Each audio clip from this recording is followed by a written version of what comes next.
Fala pessoal, tudo bom com vocês? Hoje eu vim aqui tratar de um tema que é muito pedido, como faz para chutar quando a banca é CESP. Então vocês já ouviram falar aí de algumas técnicas de chute, então eu vou tratar de todas, quando que a gente aplica, quando que a gente não aplica, cada uma. Mas antes disso eu quero apresentar para vocês a Luli.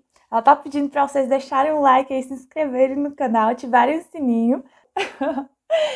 Ela vai aparecer aqui de vez em quando para passar algumas dicas aí para vocês também. Beleza, então vamos começar falando da banca CESP, mas eu vou gravar um outro vídeo explicando como você vai chutar quando a prova é de múltipla escolha. Então vou deixar o vídeo linkado aqui em cima e eu fiz um outro vídeo também que explica ali algumas estratégias de prova. Também vou deixar aqui em cima para vocês assistirem depois desse. Pessoal, primeira coisa que eu quero comentar com vocês em relação à banca CESP. Aqui no CESP, para quem não está acostumado, né, o pessoal às vezes que é fora do Distrito Federal, a primeira prova que vai fazer do CESP na vida geralmente é a prova de concurso. Aqui no DF a gente faz o vestibular para a UNB, a Universidade de Brasília, a gente já está acostumado com a banca CESP. Então lá na escola eu fazia simulado do CESP desde os 14 anos de idade, 15 anos ele já estava fazendo esses simulados. E aí a galera que já acostumou a ter seus pontos certos ali descontados depois que tiram as erradas. Então, para você não sair perdendo muito ponto, o CESP não basta só você acertar a questão, você tem que aprender a não errar as questões também. Fazer seus pontos e não perder. E isso demanda uma arte aí de você deixar a questão em branco. Como é que você vai desenvolver essa habilidade? É fazendo já desde as questões que você faz, bateria de questão, estudou, fez questão, já treina a deixar as questões em branco. Apesar de no site de questões não ter a opção certo, errado, em branco, você pega o caderninho, vai deixando em branco. Porque você começa a reparar como é que a sua intuição funciona para o CESP. Então, às vezes, tem uma matéria, por exemplo, direito penal. Sua intuição é muito boa para direito penal. Quando você está na dúvida, você responde, geralmente você acerta. Ou então, o contrário, às vezes, direito administrativo ali, toda vez que você está na dúvida, você pensa em responder uma questão, você deixa em branco, você iria errar a questão. Não deixa para fazer isso só em simulado. A gente já treina ali desde as questões o que a gente deixaria em branco ou não. E aí nós temos três opções, eu vou falar aqui primeiro quais vão ser as questões que você vai marcar, que eu normalmente gostava de marcar, né, fazendo prova do CESP, geralmente eu marco as questões que eu tenho certeza e as que eu acho. Quando eu não sei, aí eu não marco de jeito nenhum, pessoal, então às vezes, dependendo da situação, dá pra gente aplicar alguma técnica ali de chute estatístico, né, ou não. Então a gente vai analisar pelo gabarito da prova, ok? Para o CESP, nós temos duas técnicas de chute aí, talvez você já tenha ouvido falar de pelo menos alguma delas, mas nós temos a técnica do balanceamento, que é aquela 50%, 50%, e nós temos o método ali do padrão dos 5 itens, que é de 3 para 2. Eu vou explicar cada uma delas aqui e mostrar em termos de gabarito também. E aí, nós temos um pressuposto básico. Gente, essas técnicas aqui, elas não funcionam quando você não estuda e você não marca certo as questões ali que você tem certeza que você acha. Se você erra demais, vai gerar ali um gabarito que ele vai estar te levando para o caminho errado. Então, isso aqui só vai servir para você tá tirando uma boa nota e você conseguir alavancar, aumentar a sua nota ali, às vezes, uns 3 pontos líquidos, 4 pontos líquidos. Mas você tentar ir bem na prova da base disso aqui não funciona. Se você já está indo bem na prova, você pode pensar em utilizar uma dessas técnicas, ok?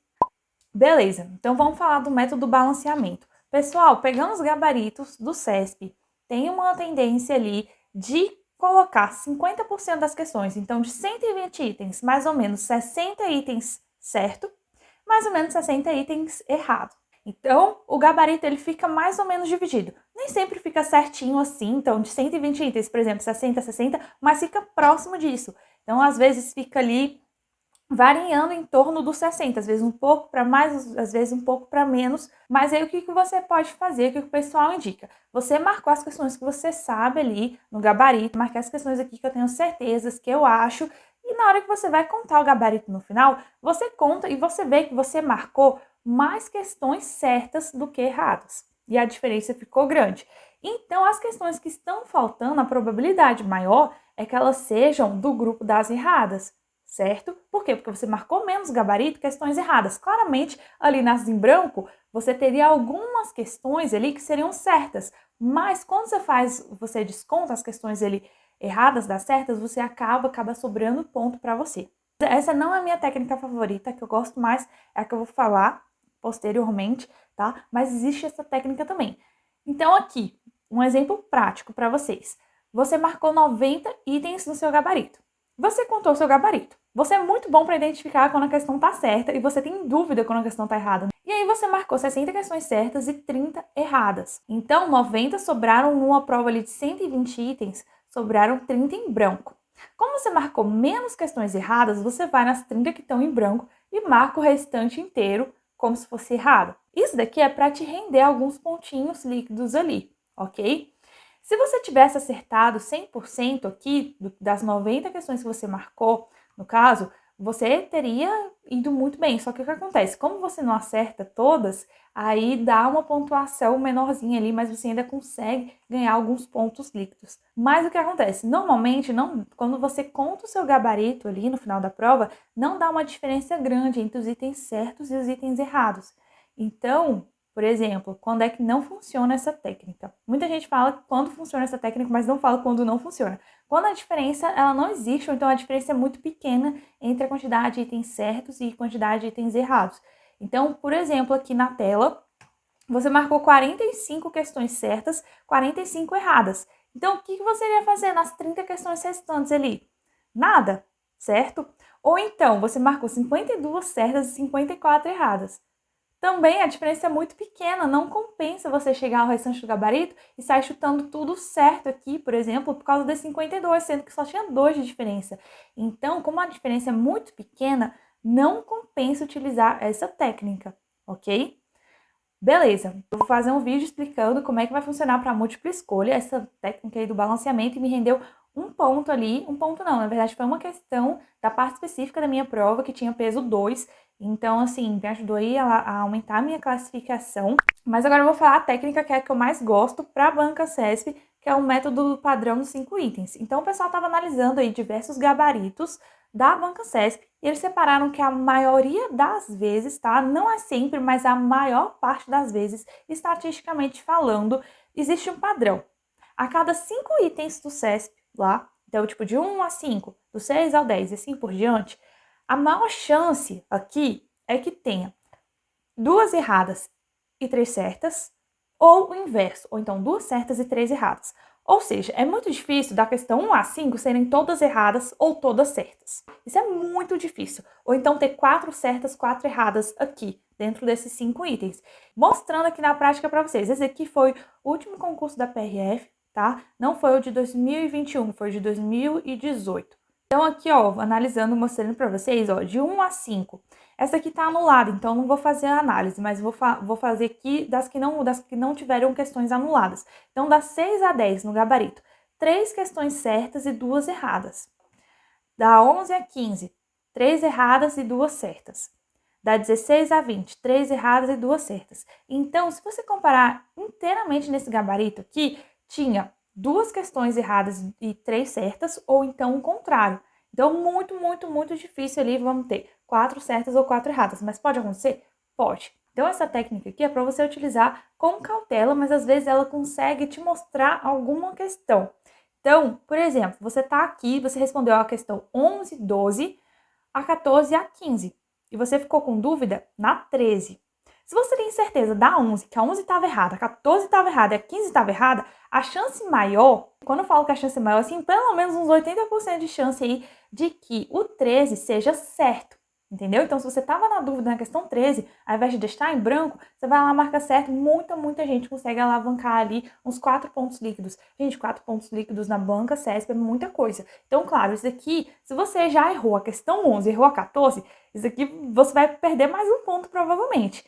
Só que o que acontece? Se você já está indo bem na prova, você consegue, às vezes, ali uns pontinhos que te deixa dentro das vagas, né? Então, às vezes, muda ali a tua classificação, te coloca para dentro das vagas. Então, é assim que a gente utiliza essas técnicas, mas toma cuidado, gente. Isso aqui você só vai utilizar quando duas coisas, está muito bem preparado, você já conseguiu marcar bastante questão na prova que você tinha certeza. Se não, nem pensa, senão você pode estar arriscando ali perder seus pontos.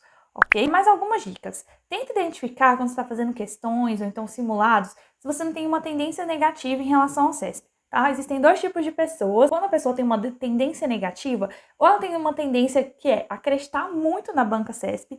Então, às vezes, toda vez que a pessoa erra, a questão estava errada e ela está caindo no peguinho do CESP. Então ela vai marcando certo em muitas questões. Tem gente que desconfia muito do CESP. Então, assim, às vezes a questão tá certa e a pessoa fica caçando tanto erro ali, porque ela desconfia. Não, tem que ter algum peguinha. Essa questão tá fácil demais. Então, a maioria das questões que essa pessoa deixa em branco eram questões certas, porque ela não tem confiança necessária ali para marcar essas questões.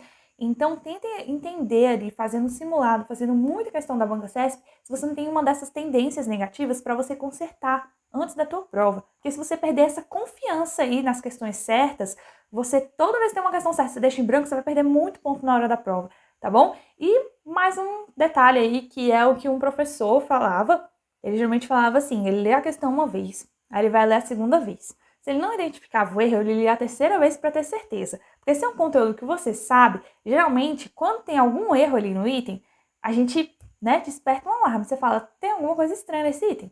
Tem algum erro. Então, ele falava que o erro salta mais aos olhos, né? Então, quando ele estava na dúvida, assim, ele ia deixar a questão em branco, ele já colocava certo. Então, isso aqui é uma coisa clássica ali das pessoas que têm uma tendência ali de ficar desconfiando do CESP. Ficou na dúvida, geralmente a questão era certa, entendeu? Então, se você identifica isso, aqueles momentos que você deixa a questão em branco, mas toda vez ela era certa porque você não tem confiança ali, você acha que tem algum problema, fica caçando, pegando uma questão que não tem. Então, tenta identificar isso antes para você conseguir chegar na hora da prova com mais confiança para você marcar o gabarito. E é isso, pessoal. Lá no meu Instagram, que chama amanda.concursos, tem uma planilha gratuita que é para você estar registrando suas notas nos simulados e das redações para você conseguir fazer um plano de alavancagem nas suas notas. Então, eu vou deixar até um vídeo aqui também, que é como aumentar as notas nos seus simulados. Assistam também e peçam lá no amanda.concursos, que é o meu Instagram, essa planilha gratuita. Se você não tem Instagram, pode pedir pelo meu e-mail também, que é